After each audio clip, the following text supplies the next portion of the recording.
नमस्कार दोस्तों, दीपा की रसोई में एक बार फिर से आप लोग का स्वागत है। तो आज हम बनाने जा रहे हैं सूरन, जिसे बिहार में ओल कहते हैं, बंगाल में भी ओल कहते हैं, कहीं कहीं इसका नाम सूरन है, उसका अचार।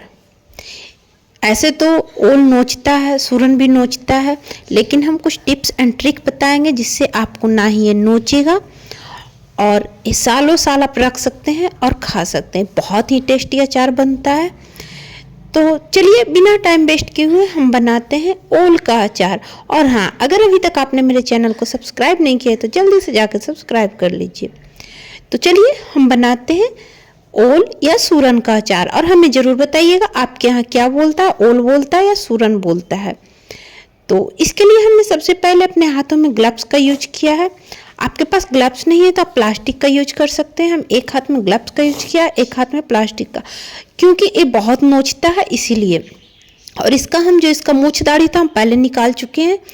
उसके बाद इसे हम 1-2 दिन धूप में रख दिए थे जिससे कि इसका पानी थोड़ा सूख गया है। उसके बाद अब हम छीले हुए ओल के ऊपर जो चत्ता बन गया था हम उसको फिर से छील रहे हैं। हम ओल को पहले से छील दिए थे, इससे क्या होता है उसका पानी थोड़ा सूख जाता है। उसके बाद उसमें जो चत्ता बना है उसको हम छीलने की मदद से इस तरह से हम हटा लेंगे अच्छी तरह से। और इसे आप चाकू की मदद से भी हटा सकते हैं। हम छीलने की मदद से इस तरह से हम हटा लेंगे। ऊपर के भाग को आप चाकू की मदद से इस तरह से खुरोद के आप हटा दीजिए। तो देखिए इसे हम इस तरह से साफ कर लिए हैं। अब हम इसे कद्दूकस करेंगे। कद्दूकस करने के लिए हम कद्दूकस करने वाला लिए हैं, उसमें जो सबसे मोटा वाला होता है कद्दूकस करने वाला, उससे हम इसको कस कर लेंगे, मतलब काट लेंगे, इस तरह से कतर लेंगे। आप इसे चाहें तो आप छोटा छोटा टुकड़ा करके खाल में भी चूर के बना सकते हैं, लेकिन उसमें उसका टेस्ट क्या होता है, उसमें गुठरी गुठरी रहता है तो ज़्यादा मुंह को कुलकुलाने का डर रहता है, इसलिए आप कद्दूकस कर लें। तो इस तरह से हम कद्दूकस कर लिए। आप भी कद्दूकस करके बनाएं तो इसका टेस्ट ज़्यादा अच्छा बनता है। और अगर आपका ओल ज़्यादा कच्चा है तो कद्दूकस करने के बाद आप इसे एक पतला सूती कपड़ा से इसका पानी को निचोड़ दें। और मेरे तरह से अगर आप पहले ओल को छील के 1-2 दिन धूप में रख दीजिएगा तो निचोड़ने का ज़रूरत नहीं पड़ेगा। ऐसे ही उसमें पानी नहीं रहता है, थोड़ा सा रहता है, तो उसको ऐसे ही धूप में आप दे सकते हैं। तो देखिए हमने इस तरह से सारे को कद्दूकस कर लिया। हमने आधा केजी ओल लिया था और ये मेरा गाँव का पूरा देहाती ओल है।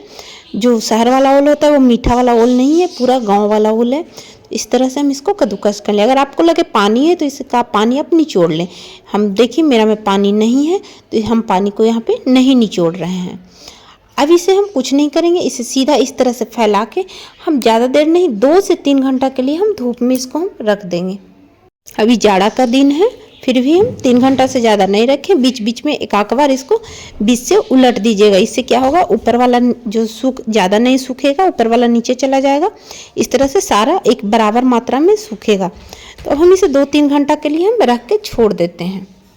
तब तक चलते हम इसके लिए आगे प्रोसेस में हम लहसुन लिए हैं।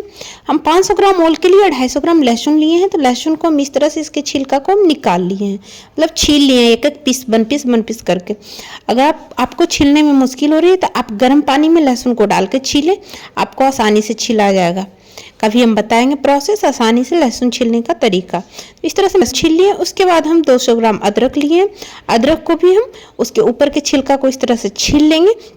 और अदरक को छीलने के बाद आप इसे चाहे तो मिक्सी में पीस सकते हैं हल्का दरदरा, और नहीं तो आप इसे खल में कूट सकते हैं, तो आपकी जैसी मर्जी। तो देखिए इस तरह से हम इसको छील लिए हैं।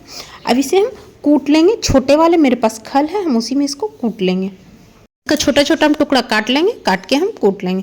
तो देखिए हमने इसका छोटा छोटा टुकड़ा काट के इस तरह से, मेरे पास छोटा खल है तो हम छोटा खल में इस तरह से इसको हम कूट लेंगे।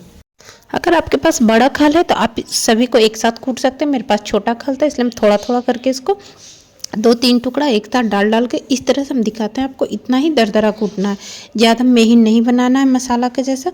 बस इस तरह से इसको दरदरा कूट देना है, बस बिल्कुल इसी तरह से। अगर आप चाहें तो थोड़ा सा आप मिक्सी में इसको एक बार चला सकते हैं 1 सेकंड 2 सेकंड के लिए, जिससे थोड़ा सा महीन हो जाएगा। देखिए हम सारे को इस तरह से हम कूट लिए हैं। मेरा अदरक रेडी हो गया है।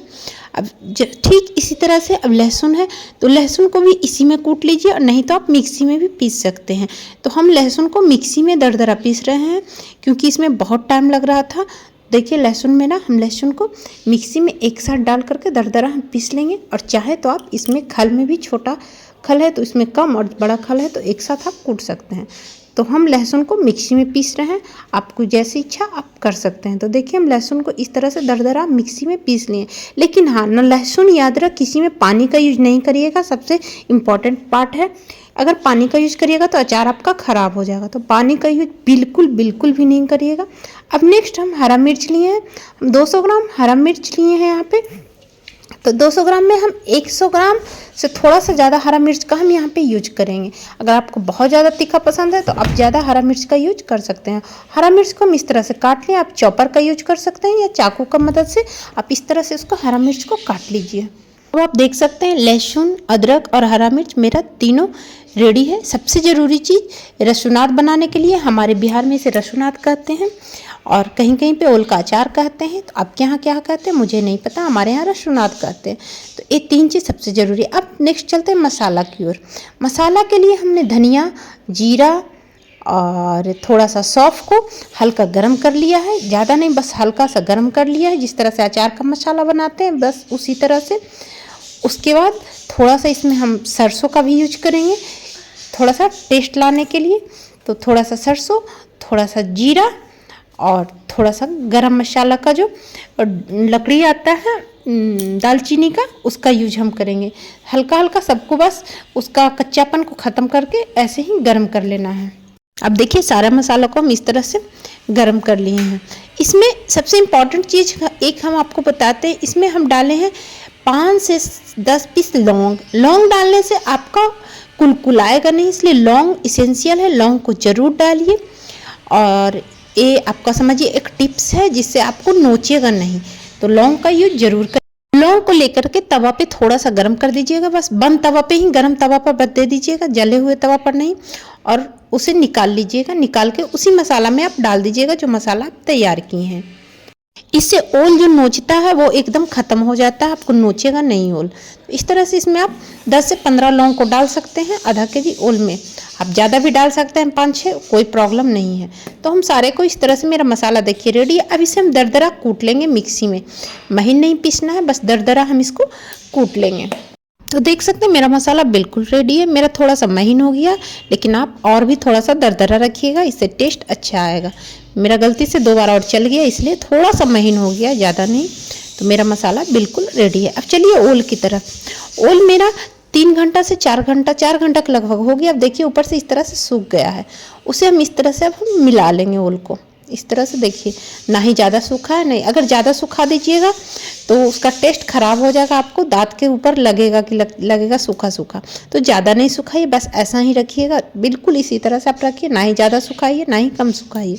इसका पानी ख़त्म हो गया लगभग, देखिए हल्का ड्राइनेस जैसा लग रहा है। अब इसमें चलते हैं मसाला सानने के लिए। मसाला में सबसे पहले हम हरा मिर्च काट के रखे थे, उसके बाद अदरक पीस के रखे थे और लहसुन, सारे को हम इसके अंदर हम डाल देंगे। लहसुन, अदरक और हरा मिर्च तीनों को हम जितना मात्रा में लिए थे, आधा केजी ओल था वो सूख के उतना हुआ, और 200 ग्राम मेरा मसाला था। लेकिन मिर्च हम 100 ग्राम से थोड़ा सा ज़्यादा लिए थे। अगर आपको बहुत ज़्यादा पसंद है तो आप 150 ग्राम यहाँ पे मिर्च यूज कर सकते हैं, क्योंकि बाद में अच्छा लगता है मिर्च जब तैयार हो जाता है। तो इस तरह से देखिए हम सारे मसालों को डाल देंगे। उसके बाद इसे हम मिक्स करेंगे इस तरह से। अभी हम मिक्स करेंगे, अभी हम हल्दी नमक नहीं दे रहे हैं, इसमें और भी बहुत सारे मसाले पड़ेंगे, लेकिन अभी बस हम इस तीनों को डाल के इस तरह से मिक्स कर ले। तो आप देख सकते हैं कितना सारा तैयार हो गया अचार। अब इसमें हम देंगे हल्दी पाउडर। हल्दी पाउडर अगर टीस्पून से मुझसे पूछे तो टीस्पून इसमें 4 से 5 टीस्पून पड़ेगा, हम अंदाज़ा से दे रहे हैं। और उसके बाद हम देंगे नमक स्वाद अनुसार। नमक थोड़ा सा तेज़ दीजिए, इससे अचार ख़राब होने की संभावना कम होती है, तो नमक थोड़ा सा ज़्यादा करके दीजिएगा, क्योंकि बाद में जब अचार तैयार होता है, अचार हो निमकी हो किसी भी चीज़ में नमक थोड़ा ज़्यादा पड़ता है, क्योंकि एंटीऑक्सीडेंट का काम करता है, इससे ख़राब कम होता है अचार। उसके बाद हम मंगरेला और अजवाइन, इसको हम गर्म करके नहीं देंगे, एक कच्चा खड़ा देंगे। और खड़ा गोलकी इसे देना बिल्कुल नहीं भूलें, खड़ा गोलकी देने से टेस्ट बहुत इन्हांस होता है, इसलिए खड़ा गोलकी ज़रूर दें। खड़ा गोलकी, मंगरेला अजवाइन सबको इस तरह से अब हम मिक्स कर लेंगे। उसके बाद जो मसाला हम तैयार करके रखे थे उस मसाला को इसके अंदर हम डाल देंगे। अगर आपको ज़्यादा लग रहा है तो मसाला रख लीजिए, मुझे भी लग रहा है ज़्यादा तो हम थोड़ा सा रख लिए। और अगर आपको लग रहा है कि इसमें लग जाएगा तो आप सारे मसाले को इसके अंदर आप डाल के मिला लीजिए। उसके बाद एक हम इम्पॉर्टेंट चीज़ जो यहाँ पे हम 1 कटोरी अचार का तेल लिए हैं, आम के अचार का। इसके अंदर आम का अचार भी है 4-5 और आम का अचार का मसाला है। ये अगर आपके पास है तो इसको ज़रूर दें। इसके खट्टापन से ना आपका ओल का जो कुलकुलाहट है वो ख़त्म होगा। तो इसमें 5 से 10 पीस अचार और उसके बाद 1 कटोरी मसाला और तेल इसके अंदर डाल दें। फिर देखिए इसका टेस्ट और क्या सुगंध आएगा। उसके बाद इस तरह से हम इसको अच्छी तरह से हम मिक्स कर लेंगे। बहुत अच्छी तरह से इसको मिलाइए। मिलाने के बाद आप देखिएगा इसका कलर बिल्कुल अलग हो जाएगा। तो आप देख सकते हैं इसका कलर बिल्कुल अलग हो गया। अब आपको इसको 3 से 4 दिन तक धूप में रखना पड़ेगा और हर 2 घंटा पे इसको चलाना पड़ेगा, क्योंकि ऊपर से सूख जाएगा तो सूखा सूखा लगेगा। इसलिए हर 2-3 घंटा पे इसको चला करके इसको सुखाना पड़ेगा। उसके बाद हम इसमें तेल देंगे। तेल अगर आपको हम क्वांटिटी से पूछें तो इसमें आपको 1/2 लीटर तेल लग जाएगा, और अगर थोड़ा कम देना चाहते हैं तो 250 ग्राम तेल में काम चला सकते हैं। तो हम अभी थोड़ा तेल दिए, तेल दे करके इस तरह से मिला लेंगे। आप देख सकते हैं रसनात बिल्कुल रेडी है। अब इसे 2-3 दिन तक धूप में रखने के बाद ये बिल्कुल खाने लायक रेडी हो जाएगा। तो आपको मेरा रेसिपी कैसा लगा हमें ज़रूर बताइएगा। तो देखिए धूप में रखने के बाद इस तरह से ऊपर का कलर थोड़ा डार्क हो जाएगा, तो उसे इस तरह से मिलाते रहिएगा हर 2 घंटे पे।